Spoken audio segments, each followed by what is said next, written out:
My son and daughter-in-law made the announcement during their wedding anniversary celebration. Next week, they said, the whole family would be going on another trip, this time to Honolulu, California, for another party. Everyone looked excited. Then I asked a simple question. What time are we leaving? My daughter-in-law replied coldly, You don't need to know. You're not part of us. You'll stay here, wash the dishes, do the laundry, and clean the house. What I said after that made them kneel before me and regret it for the rest of their lives. But before the story begins, please write in the comments where you're watching from. Don't forget to like and subscribe so the channel Stories with Meaning Network can continue to grow and bring you more meaningful stories. The wall clock had just passed 5 in the morning when I finished cooking the rice. The kitchen was still dim, but my hands moved automatically, checking the pan, checking the side dishes, preparing school lunches for Lucas and Clara. My back cracked softly. It always did when I bent too fast. My name is Helena, 64 years old. I live in the house that once belonged to my late husband. Now people call it Oliver and Vanessa's house. My name is still on the property deed, but inside this house, I'm treated more like a housekeeper. Mom, where's my coffee? Vanessa's voice came from the living room, hoarse with sleep, but sharp with command. Just a moment, I replied softly. I poured the coffee, added sugar, and brought it to the TV room. Vanessa was stretched out on the couch, phone in hand. She didn't even look up when I set the cup down. Don't forget to iron my white dress later. We have guests tonight. It can't be wrinkled. I don't want to look bad in photos. Yes, I answered quietly. Before I could return to the kitchen, the bedroom door opened. My son Oliver stepped out, half-buttoned shirt, yawning. Mom, Lucas's uniform isn't ready. Why isn't he showered? We're late. I just finished cooking. I'll wake him now, I said. That's all you do all day anyway, cooking and cleaning. Why does everything take so long? I inhaled sharply. I wanted to remind them who carried him when he was little, who worked day and night after his father died. But the words stayed stuck in my throat. I turned back to the kitchen. In the small room near it, Lucas and Clara were still curled up on the mattress. I sat beside them, stroking Lucas's hair. Wake up, sweetheart. You'll be late for school. He opened his eyes halfway. Grandma, I'm tired. Can I skip today? No, I said gently. You have to study hard so life won't be difficult later. Clara wrapped her arms around my waist. Carry me, Grandma. I laughed softly. I'm too old. I might drop you. Get up on your own. As I helped them toward the bathroom, Vanessa's voice rang out again, louder. Mom, where's my towel? Do I really have to get it myself? I'm already late for the salon. I wiped my hands quickly and hurried to the master bedroom, grabbed the towel, and hung it on the bathroom door. Vanessa walked past me without a word of thanks. This had been my life for years, from morning until night, collecting glasses, washing dishes, erasing traces of their lives. Sometimes I asked, when did a mother become a servant? Maybe when Oliver married Vanessa, or maybe when I said yes too often and no too little. By midday, the house was quiet. Oliver went to work, Lucas and Clara went to school. Vanessa left for the salon and a boutique to prepare for the evening. That night was their 10th wedding anniversary. There will be a big dinner, Vanessa had said. Family, colleagues, important business contacts. This is crucial, Mom. Don't embarrass us. Since morning, I'd been chopping chicken, grinding spices, frying crackers, one hand stirring soup, the other wiping tables. On the wall hung an old photo, my husband, me, Oliver as a little boy hugging my waist. Sophia, Oliver's younger sister, arrived in the afternoon. She worked a contract job, her face tired but her eyes kind. You haven't rested yet? She asked, seeing the pots filling the kitchen. Almost done, I smiled. She rolled up her sleeves. I'll help. She glanced toward the living room and sighed. Every time there's an event, Mom does everything. Don't complain, I said, though my heart agreed. By evening, the house transformed. Bright lights, a new tablecloth, fresh flowers. Guests arrived, relatives from my late husband's side, Oliver's co-workers, Vanessa's business contacts. This is amazing, someone said. Oliver, your wife is incredible. Everything looks perfect. I stood near the kitchen door, quietly collecting dirty plates. Praise never reaches those standing behind the scenes. In the middle of the chatter, Oliver stood with a glass. Thank you all for celebrating 10 years of marriage with Vanessa and me. Applause filled the room. Tonight, we also have an announcement. Silence fell. Next week, he said proudly, we're going to Honolulu, a family vacation and business celebration. Cheers erupted. Vanessa smiled like a celebrity. Of course, we're bringing everyone. Beach photos, dinners, it'll be amazing. Sophia leaned towards me. So I'm invited too, Mom. I smiled. For the first time in years, I imagined walking somewhere far, not just the kitchen and the yard. I stepped forward, plates still in my arms. Oliver, I called softly. Yes, Mom? If that's the case, I said, gathering my courage, is there a place to pray in Honolulu? The room quieted. Vanessa turned slowly, scanning me from head to toe. Apron, damp hands. You're asking what time? Yes, I said, so I can prepare. I've never been to Honolulu. She laughed softly, sharp, cutting. Oh, Mom, she said sweetly, loud enough for everyone to hear. You don't need to know. My chest tightened. You're not part of the group going. You'll stay here, she continued calmly, wash the dishes, do the laundry, clean the house so it's nice when we get back. No one laughed. No one defended me. I looked at my son. He chuckled awkwardly. Mom, she doesn't mean it like that. You'd be tired anyway. Better stay home and rest. Watch the house. You agreed to this? I asked quietly. He shrugged. It's more practical. She's old, Vanessa added lightly. The heat, the crowds, bad for her health. Sophia stood up. That's cruel. Vanessa smirked. I'm just being honest. If she comes, who's going to clean the house? I placed the plates down. My hands trembled, not from the weight, but from a lifetime of silence. All my life I swallowed my words, but that night something inside me broke. I stepped into the center of the room. Oliver, I said clearly. Vanessa. Please, Vanessa whispered, don't make a scene. Be quiet, I replied calmly. Just this once, listen until I finish. Oliver straightened his posture. Mom, there are guests. Exactly because there are guests, I replied, looking straight at him. I want to speak. I took a long breath. My throat was dry, but the words came anyway. All right, I said, calmly but firmly. Tonight, I finally understand. From now on, just assume I truly am not part of your family. Someone in the corner of the room choked on their drink.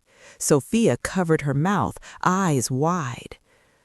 My role in this house, I continued, is nothing more than a cook, a cleaner, a washer. You said I'm not going because I'm not part of you. Fine. I nodded slowly. But remember these words very well. I looked at each of them in turn. Oliver, his lips tightening, Vanessa, whose smile was beginning to fade, relatives shifting uneasily in their seats. One day, I went on, when you fall, when all those people you're so proud of leave you one by one, you will look for me. You will come to me on your knees, asking for help, begging for forgiveness. My heart pounded violently.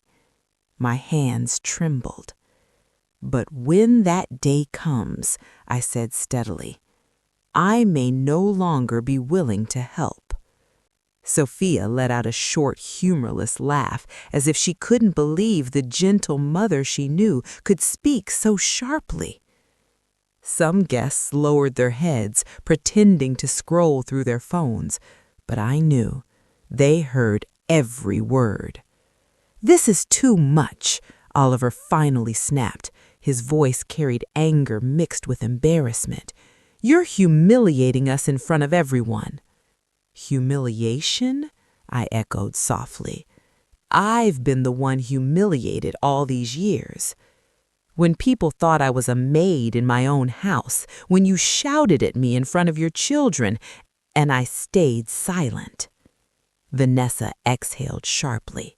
Enough, Mom. Stop creating drama at someone else's celebration. If you don't want to go to Honolulu, fine, but don't curse us. I looked at her for a long moment. I have never cursed you. What's ugly is how you treat your own mother. I turned back toward the kitchen. My back felt straighter than it had been in years. Behind me, voices slowly resumed, but something had shifted. A new distance had formed. How far it would go, I didn't yet know. What I did know was this.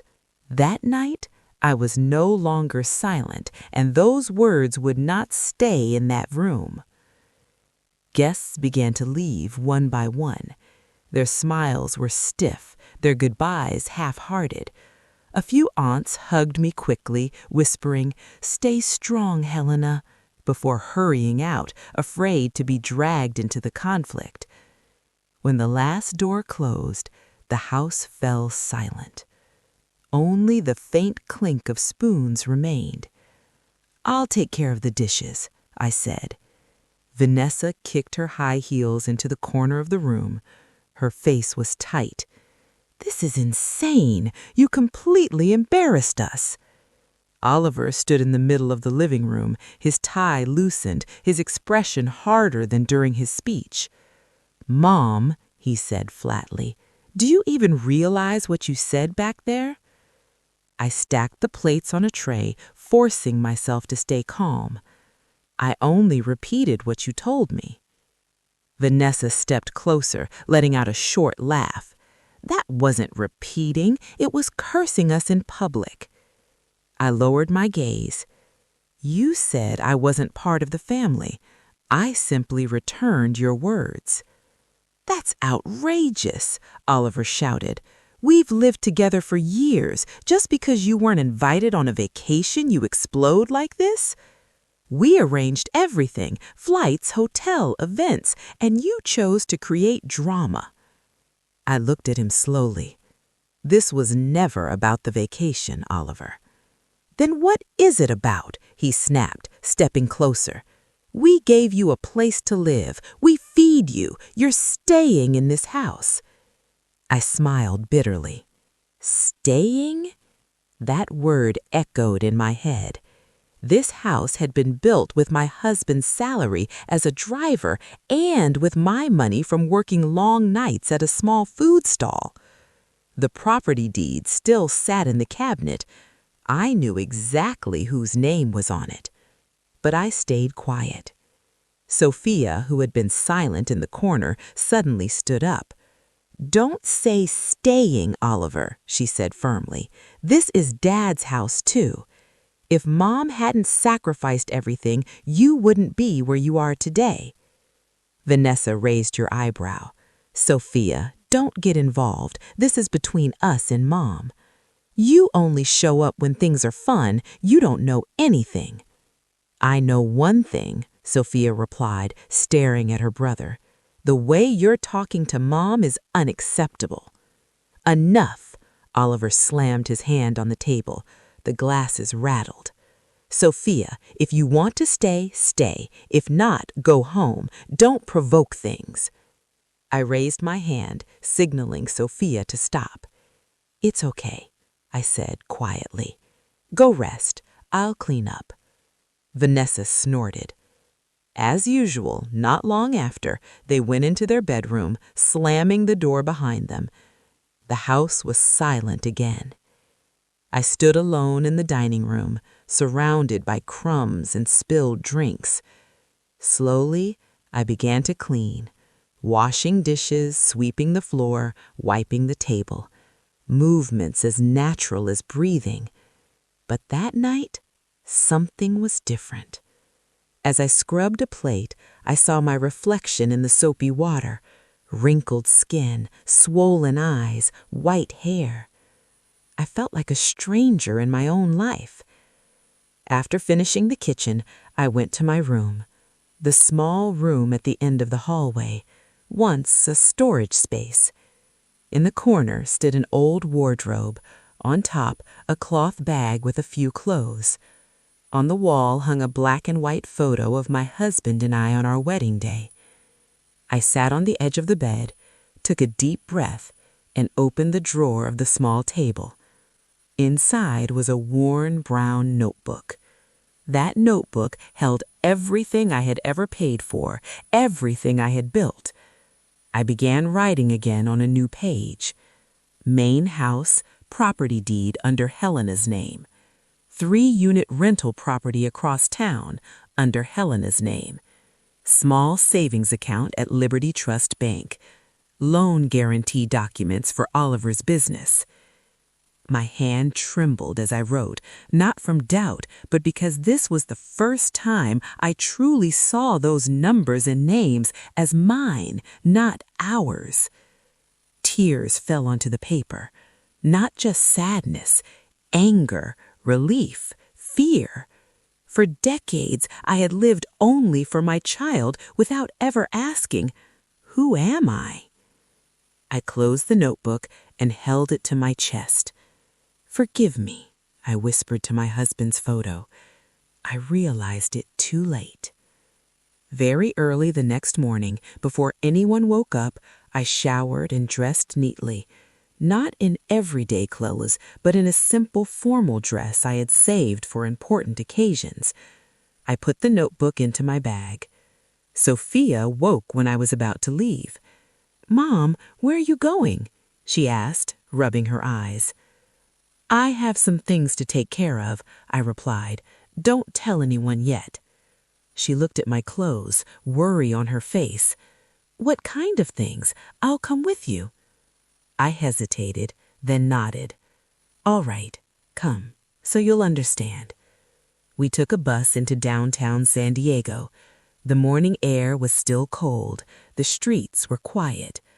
Our first stop was the notary office my late husband used to visit. The elderly notary recognized me immediately. "Mrs. Helena, it's been a long time. How can I help you?" I placed the rental property deed and my notebook on the desk. "I want to revise my will and property ownership," I said calmly. "I want the rental property to go to Sophia." Sophia stared at me in shock. "Mom, why all of a sudden?" I looked at her gently. "You're my child too, but everything I owned has always been used for your brother. It's time I think about you." The process was long. Forms, signatures, explanations.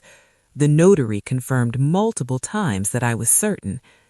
"This means Oliver won't be able to sell or use the property without Sophia's approval in the future." "I understand," I replied firmly. After that, we went to the bank. At the service desk, a neatly dressed man approached us. "Mr. Richard Collins, Credit Department," he introduced himself.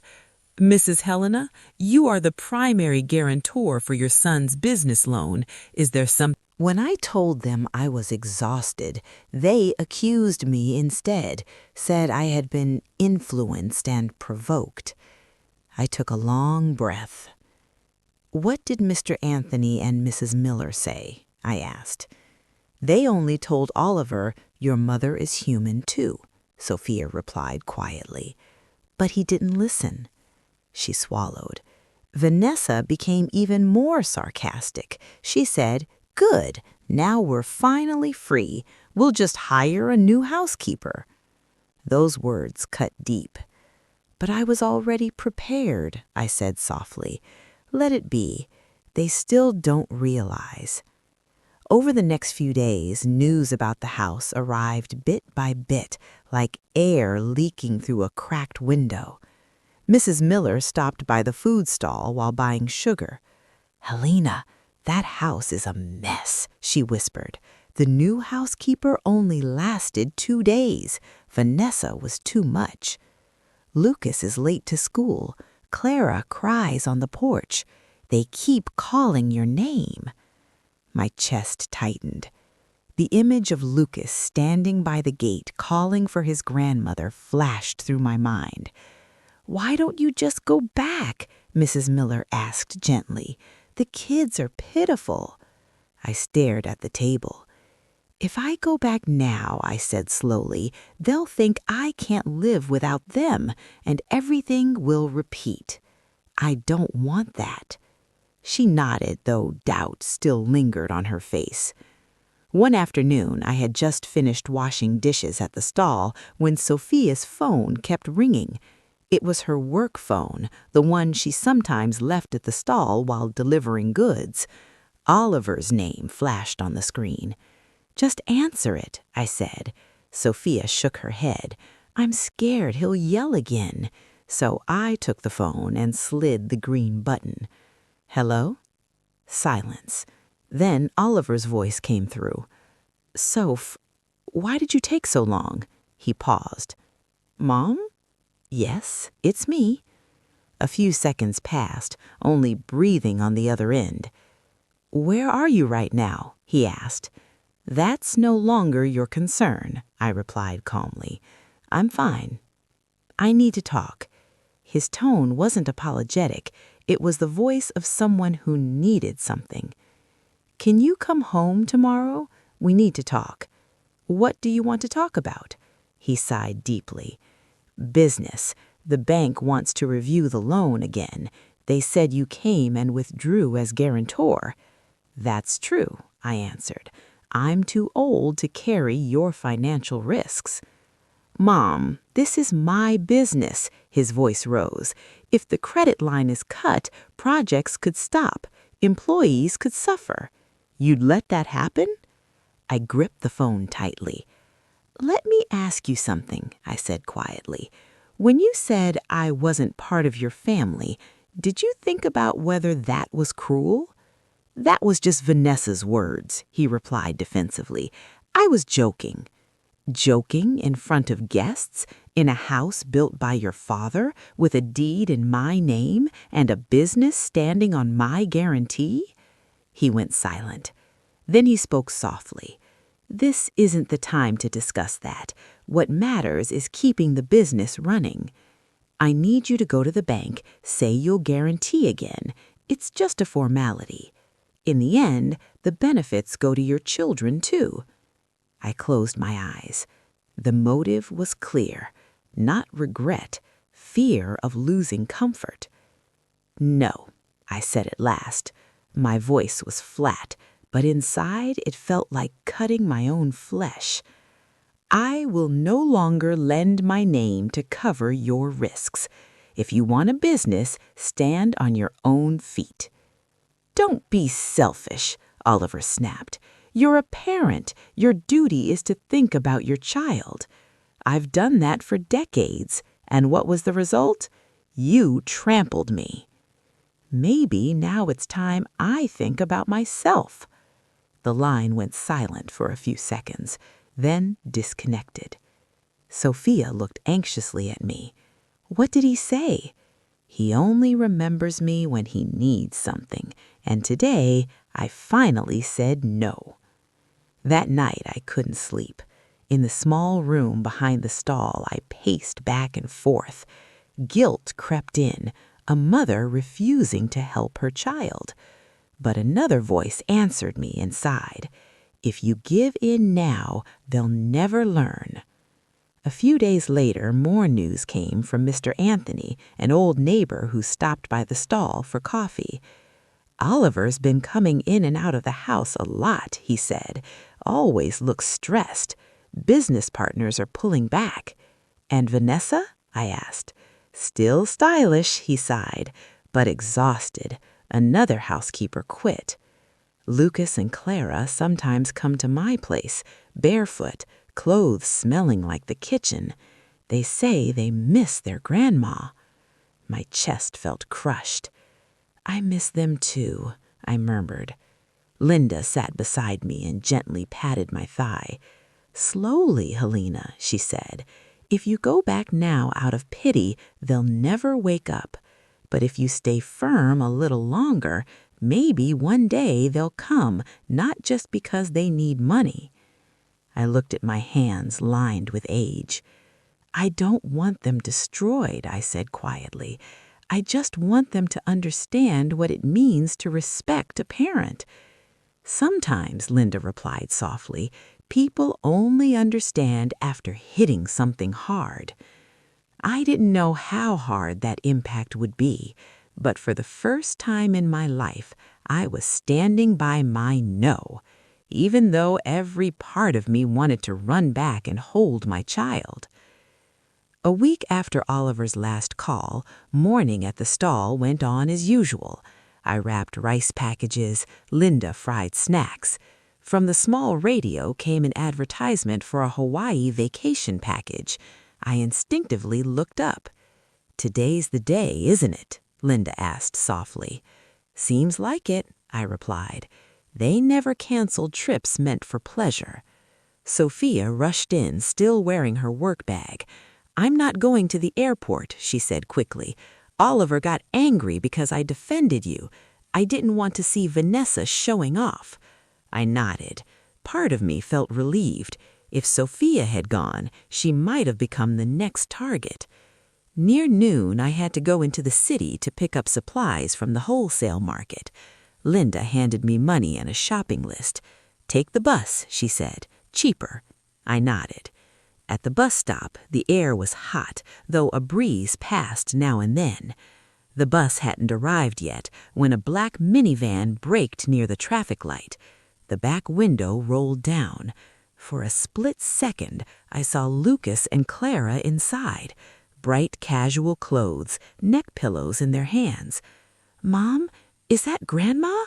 Lucas's voice floated faintly. I turned. Our eyes met for a fraction of a second. Lucas jerked upright. Clara leaned forward.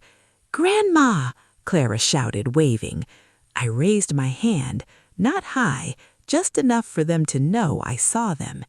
In the front seat, Vanessa glanced back briefly, then quickly pulled the window curtain shut. Oliver stared straight ahead, both hands gripping the steering wheel tightly. The light turned green, the car moved. Lucas pressed his palm against the glass.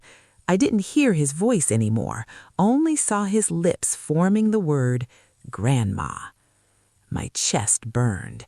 I wanted to run after them, knock on the window, hold my grandchildren, but my feet stayed rooted. The bus arrived. Its doors hissed open. I stepped in slowly and sat by the window, hands still shaking. "This is your choice," I reminded myself. "If you weaken now, everything will return to how it was." In Hawaii, their lives might be full of photos and smiles. That was only my assumption. I didn't see it myself, but I could imagine it from how Vanessa always held her phone, beach pictures, expensive food, matching outfits. What I knew for sure was this. The day after they left, my phone rang. It was Oliver. I was sitting on the stall's porch after sunset. My legs ached, but my heart was relatively calm. Sophia had gone home. Linda was preparing orders. I looked at the screen. Oliver's name lit up. I answered. "Hello?" Noise filled the background. Music, laughter, waves or wind. Then Oliver's voice came through. Tight. "Mom?" "Yes, it's me." "Can we talk for a moment?" His tone was different, not angry like the call from the bank, but not the voice of a son missing his mother, more like someone facing a serious problem. "What is it?" I asked. He took a deep breath. "I got a call from Mr. Collins today. You remember him, the bank." I nodded, though he couldn't see. "He said if you don't reinstate yourself as guarantor, our credit facility will be reduced. A major contract could be canceled. This is serious, Mom. The project I told you about, the one—" "But I can't keep being the ground you step on just so you can stay standing." I know my words were heavy, for him and for myself. There was a pause on the line. "Fine," Oliver finally said, "then don't blame me if one day I really cut ties with you." The call ended. I lowered my phone slowly. My hands were shaking. Linda came out of the kitchen carrying 2 glasses of tea. "Was that Oliver?" she asked gently. I nodded. The tears I'd been holding back finally fell. "I was firm, Linda. I said no, but my heart feels like it's being crushed. He's my son." Linda sat beside me. "You didn't stop loving him, Helena. You just stopped letting yourself be trampled." I fell silent. Images spun in my head. Oliver as a little boy running across the yard. Oliver as a teenager I waited up for after tutoring. Oliver as a grown man standing in the living room saying, "I'm just crashing in my own house." "I'm partly to blame," I whispered. "I let him get used to this. I granted every request. I thought that was love. Turns out I only taught him that his mother had no boundaries." I wiped my face. Maybe this is the first time I'm being a real parent, not just a source of money and labor. That night I sat on the porch for a long time. The wind moved slowly. Cars passed in the distance. I didn't know what was happening in Miami. Maybe they were still laughing in an expensive restaurant. Maybe Oliver was pretending to be calm in front of guests. What I knew was this. For the first time since my husband died, I made a major decision, not for my child, but for myself. And without realizing it, that decision became the first crack in the life Oliver and Vanessa had built. A few days after the call from Miami, news about the house started circulating again. Not laughter, rumors. "Helena," Mr. Yates said one afternoon at the diner, "Oliver looks wrecked. Just got back from Miami, but his face looks like he's been soaked in vinegar." "Vanessa's been snapping on the porch, too. The new housekeeper is about to quit." I just nodded, pouring coffee into his cup. Inside my head, a quiet voice said, "This is only the beginning." That night, Sophia came by. Her face was pale. She sat at the counter without ordering anything, hugging her bag. "What's wrong?" I asked softly. "Oliver's acting strange, Mom," she said softly. "Since we got back, he's been on the phone with Mr. Ford from the bank every day. He thought the collateral was guaranteed.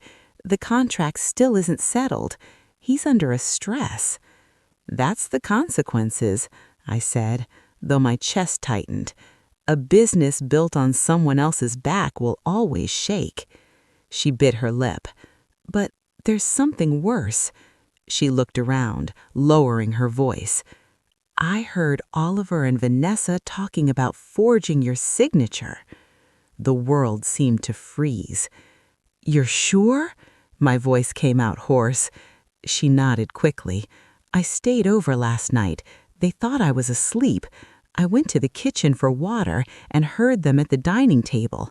Vanessa said, 'Mom's signature is easy. We've got copies. Just practice a little.'" My hands clenched in my lap. "And Oliver?" I asked. "He hesitated at first, but Vanessa pushed him. She said, 'This is for your kid's future. Your mother is selfish, stingy, old. She won't be around much longer anyway.'" Sophia swallowed hard. Eventually he said, Fine, just this once. I closed my eyes. It felt like being stabbed from behind by the same child I once held through fevers. I confronted them, Sophia continued. I told them it was a crime. Vanessa yelled at me, said I shouldn't act holy, that my life was easy because of Oliver. If the business collapsed, I'd suffer too. What did you do? I asked quietly. I told them if they went through with it, I'd tell you, and if needed, report it to the police. Her voice trembled. Oliver snapped. He said if I interfered, I was no longer his sister and should get out of the house. Tears streamed down Sophia's face. I was scared, Mom, but I recorded part of their conversation, just in case. I reached for her hand. You were brave enough already. Let time teach them the rest. But Mom, she said anxiously, if they really use that signature, you'll be in trouble too. I took a long breath. If they forge it, that's their responsibility. It doesn't mean I have to go back and save them. My words were firm, but my stomach churned. Accepting that my own child could go that far was nauseating. A few days later, more news came, this time from Mrs. Stewart. I saw Oliver and Vanessa leave this morning, she said while weighing sugar. They were dressed very formally, like they were going to the bank or meeting someone important. Vanessa even snapped at Dennis when he wanted to come along. I just nodded, probably meeting Mr. Ford. The rest of the day I was restless at the diner. I miscounted cash more than once until Linda scolded me gently. Don't torture yourself yet. If they've cheated, it'll come out sooner or later. All you can do is protect yourself. That night, heavy rain poured down. The tin roof rattled. The diner was quiet, just Linda, me, and a small radio murmuring softly. Sophia texted, Mom, I'm working late. Don't wait up. Around 11 p.m., I lay awake in the small room behind the diner. The rain sounded like heavy footsteps overhead. I remembered Oliver as a small boy, terrified of thunder, always running into my arms. Where are you tonight? I wondered. I didn't know the details yet, but later I would hear the same story from many mouths. The police, Mr. Ford, and Sophia after hearing Vanessa's version at St. Mary's Medical Center. That night, after a tense meeting with the bank and Mr. Ford, Oliver and Vanessa left in their car. In the conference room, Mr. Ford had mentioned irregularities in the signature, possible audits, legal risks. We'll need to verify the authenticity of the documents. If forgery is proven, it could be very serious for both of you. Outside the building, Vanessa's face went pale. In the parking lot, she exploded. This is all because of your mother, she screamed at Oliver. If she'd just signed properly, we wouldn't be in this mess. Don't bring my mother into this, Oliver snapped, panic thick in his voice. You're the one who told me to sign it. They got into the car, emotions boiling over. The rain grew heavier, blurring the windshield. Wipers moved fast, but visibility stayed poor. Vanessa kept firing words like bullets. What kind of man are you? Always scared. If this business collapses, we go back to that cramped house. I'm not living poor again. Stop, Vanessa, Oliver said, gripping the steering wheel, his fingers white. His phone vibrated on the dashboard, Mr. Ford calling again. Oliver reached for it, his eyes leaving the road just for a second. At that moment, a truck ahead braked suddenly due to deep standing water. The tires hit the puddle. The car swerved. Brakes locked. Streetlights spun like someone twisting them by hand. Vanessa screamed, her voice slicing through rain, glass, and night. The car slammed into the highway barrier. Metal cracked. Glass shattered. Water rushed in. Then, nothing. Only rain, and the engine's dying groan. That same night, I lay on the thin mattress behind the diner, staring at the ceiling. My chest felt tight, like something was about to break. I didn't know why tears were falling. There was no news yet. I found out the next morning from frantic knocking on the diner door and Sophia's panicked face that on that slippery highway, Oliver and Vanessa's lives had changed forever in a single impact. The knocking wasn't the usual 3 soft taps. It was loud, rushed, desperate. Linda, preparing breakfast, looked up. "Who is it this early? Sounds like they're going to break the door." I opened it. Sophia stood there, pale, hair a mess, breathing hard like she'd run a mile. "Mom," she cried, Oliver and Vanessa, they had an accident." The world went silent. "What?" was all I could say. She burst into tears. "The car hit a highway barrier last night. Heavy rain. They're in the hospital now. It's bad." My hand grabbed the door frame. My legs felt weak. "Which hospital?" I asked softly. "St. Mary's Medical Center on the main road. I just came from there." Sophia stared at the door of the room with empty eyes. "The doctor said Oliver's spine is fractured," she said quietly. "Some nerves were damaged." She swallowed. "There's a high chance he won't be able to walk normally again. He'll need a wheelchair." I felt my throat tighten. "And Vanessa?" I asked. "She has multiple injuries. Face, arms, legs. The doctor said she'll need several reconstructive surgeries, but she won't ever look or function the way she used to. They both survived, but disabled." That last word hung heavily in the air. I closed my eyes. A part of me whispered, "This is karma." Another part immediately struck that voice down. "This is your child. They are still human." "What about the medical costs?" I asked.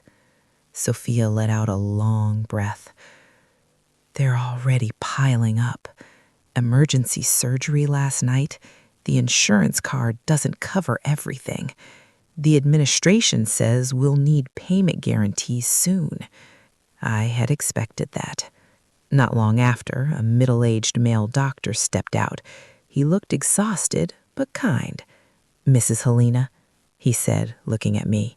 "Yes," I replied, standing. "I'm the attending physician for Mr. Oliver and Mrs. Vanessa. Their condition is more stable now, but still critical. The next few days will be decisive." I nodded slowly. "What are their chances of recovery, doctor?" "For survival, the chances are good," he explained carefully. "But returning to normal is unlikely. Mr. Oliver will probably experience partial paralysis and require a wheelchair. Mrs. Vanessa has facial trauma and joint damage. Her bodily functions won't be the same." Dennis looked up terrified.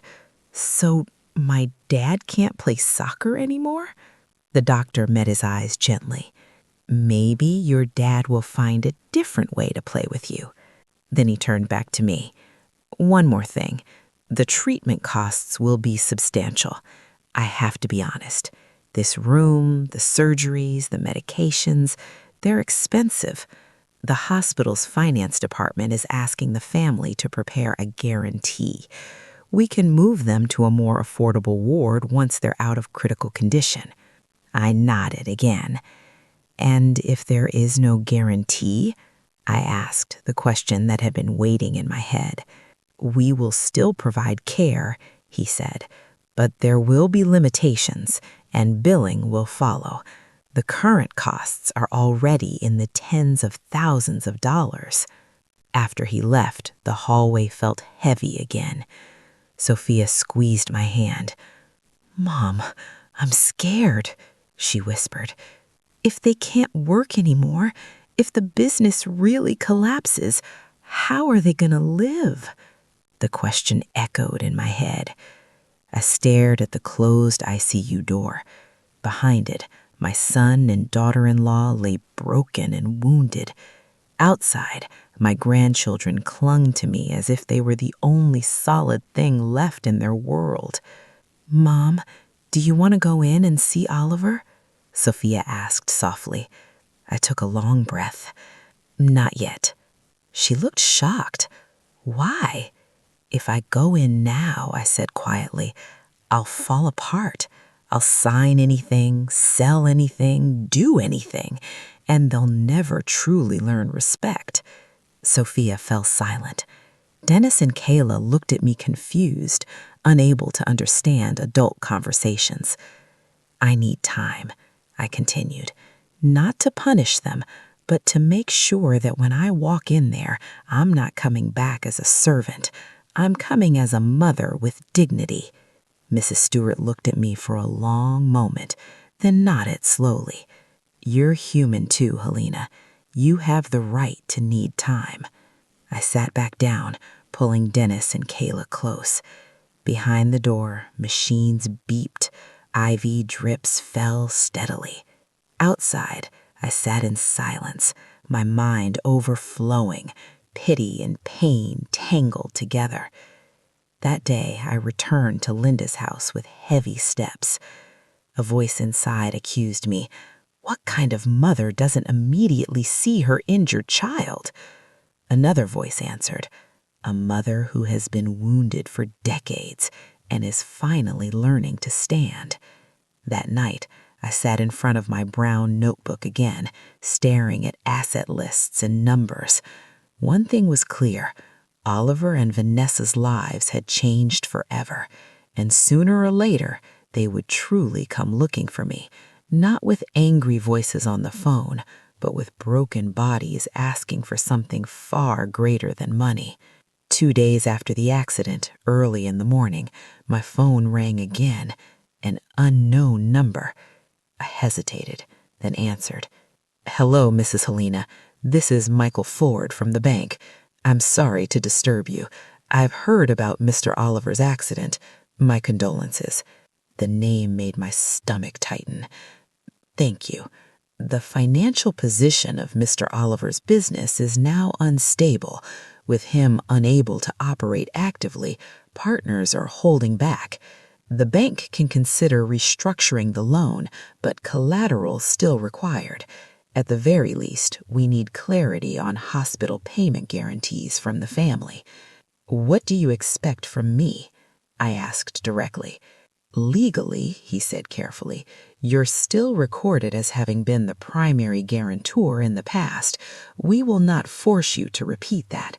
But if you're willing to come in, we might find a middle ground. Partial asset guarantees or a revised payment scheme, at least for the initial medical costs." I stayed silent. "Mrs. Helena," he lowered his voice, "I understand this is difficult, but if there's no movement from the family, the hospital pressure will increase, and the collateral documents discussed during the audit may also be reopened.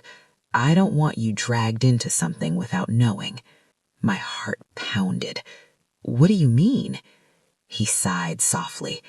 "I can't discuss details over the phone, but I've reviewed the file. There is a signature under your name that appears inconsistent with previous records.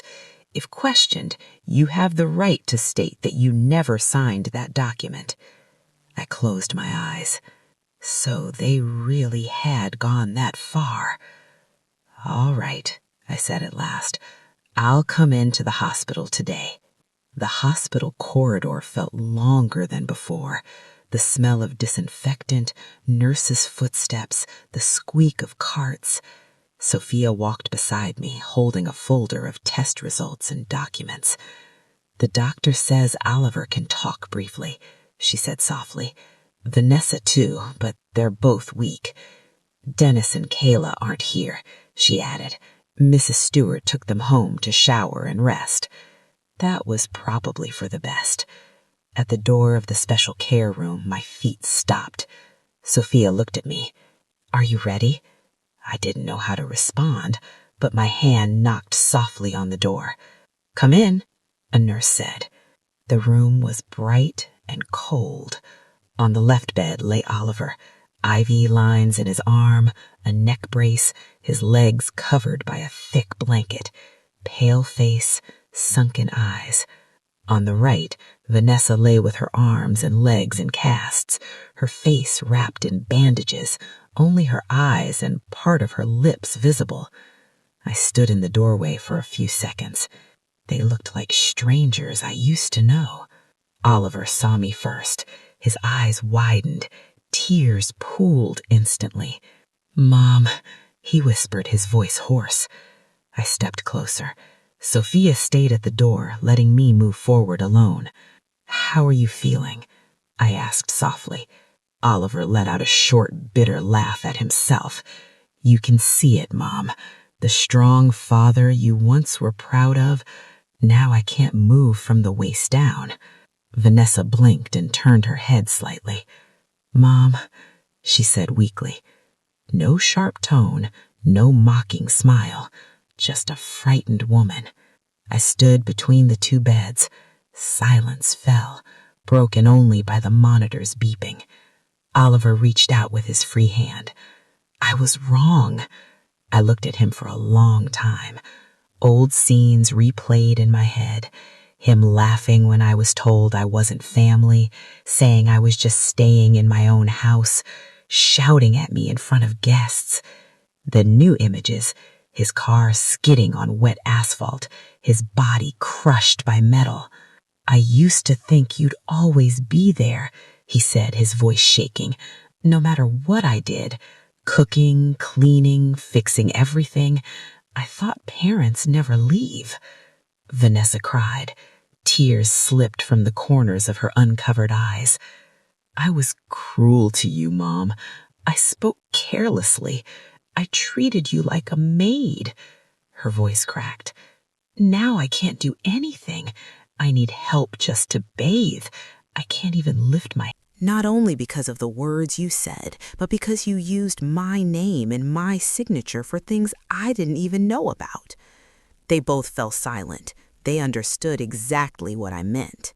"Frank has already spoken to me," I said calmly. "I could tell everyone that those signatures were forged. Legally, the responsibility would fall on you. Or I could stay silent and let you drown." Their faces turned pale. "But I am your mother." My voice cracked. "Despite all the wounds you've given me, my heart still can't bear to watch you completely destroyed." I wiped my tears and steadied my breath. "So, this is what I will do. I'll help negotiate with the hospital administration and the bank. I'll use part of my savings and the income from the boarding house, but not everything. The main house will never be mortgaged again. Most of what I have will be saved for Dennis, Kayla, and Sophia's future." Oliver nodded quickly, panic flickering in his eyes. "Yes, Mom, anything, as long as we can continue the treatment." I stared at him sharply. "Listen carefully. Helping you does not mean I return to being your servant. If you recover as much as you can, your house will no longer be a place where I work from dawn to night. If you still want a relationship with me, you will respect that boundary." Vanessa nodded slowly, tears flowing. "I promise, Mom, I will never raise my voice at you again. I don't even deserve to call you Mom after everything I've done. But if you still allow it, I want to keep having a mother." I held Oliver's hand, then gently adjusted the edge of Vanessa's blanket. "I forgave you long before the accident," I said softly. "But forgiveness does not mean forgetting, and it does not mean going back to the way things were. Starting today, you will learn to live without stepping on others." Oliver cried silently. On his face, I saw the small boy who once held my hand at a marketplace. Vanessa closed her eyes, lips trembling, perhaps remembering the parties and glamorous photos she once boasted about, now meaningless. That day in the cold hospital room, my words from weeks earlier came true. My son and daughter-in-law came to me at their lowest point. They may never be able to kneel physically, but their pride and hearts had fallen to the ground. For the first time, I stood as a mother who was no longer treated like a servant, but as the only place where they could confess their guilt. 3 years later. 3 years passed after the night of the accident. Time moved slowly, but long enough to reshape our lives. I now live in a small boarding house I once listed in my brown notebook. Sophia lives with me.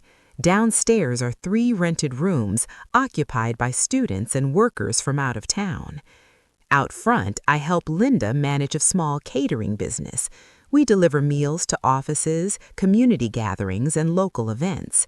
Every morning, the smell of sautéed spices welcomes the day. This time, I cook not because I am ordered or scolded, but because I want to. Every pot I stir brings honest money that belongs to us. The tenants call me Mrs. Helena. Here, people know I'm the owner, not a maid. Oliver and Vanessa's lives changed too. After leaving the hospital and completing therapy, they moved out of the large house. The main property had to be sold to cover debts and medical bills. With my help and negotiations with Frank at the bank, we managed to save part of the money for their living expenses and the children's future. Now they live in a smaller home on the outskirts of a suburban city. Oliver uses a wheelchair. He can still move his hands, so he does light bookkeeping work from home, typing reports for small businesses. Vanessa, with scars on her face and hands, sells homemade snacks and secondhand clothes online. There are no lavish parties or luxury photos. Whenever I visit, I see the way they look at me, always with a mix of guilt and gratitude. They are disabled for life, and they understand it. Every aching joint, every push of the wheelchair, every glance in the mirror reminds them of who they once humiliated. The children. Dennis is now in 5th grade, Kayla in 2nd. Their faces resemble Oliver as a child, but their attitude toward me has changed completely. "Grandma, sit down. Let Dennis lift the water jug," he said one afternoon at the boarding house. "It's heavy," I laughed. "Grandma's still strong." "No, Grandma," Oliver said firmly. "You are not allowed to do heavy work anymore." Kayla nodded eagerly. "Yes, Grandma, just sit." Sometimes when they sleep in the farthest room during overnight visits, I sit by the door and watch them quietly. I remember when they once copied Vanessa's tone, calling me slow. I don't blame them. Children imitate. Adults must change. My 67th birthday. On my 67th birthday, Sophia insisted on holding a small gathering. "Not a big party, Mom, just rice cones, neighbors, and tenants." She paused. "Oliver and Vanessa want to come too." I exhaled softly. "All right, this is our home." That afternoon, our narrow living room filled with people. Linda, Robert, Margaret, the tenants, and nearby neighbors. Dennis and Kayla ran around helping. "Grandma, you cut the rice cone," Kayla fed proudly.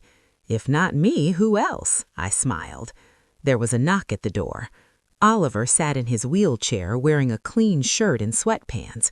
Vanessa stood beside him with a cane. A shawl covered part of the scars on her face. They looked nervous.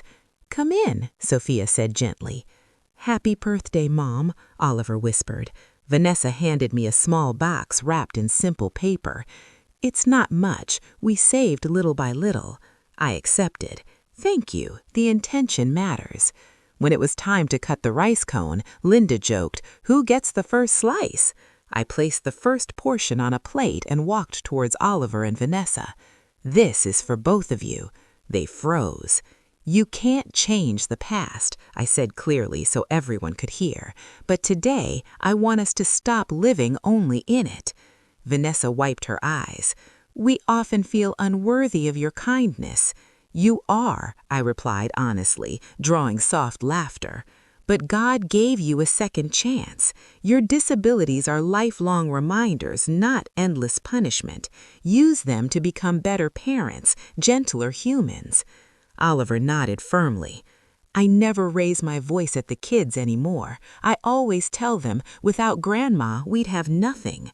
Vanessa added quietly, every time I wash dishes or sweep the floor, I remember how I once laughed at you. This is how I repay it. I felt a strange peace, not because they suffered, but because they finally understood. That night, as the guests left and the children laughed behind me, I stood in front of the boarding house watching their rented car disappear down the street. For the first time, I felt whole. I am still a mother, still a grandmother, but I am also Helena, a woman with her own life.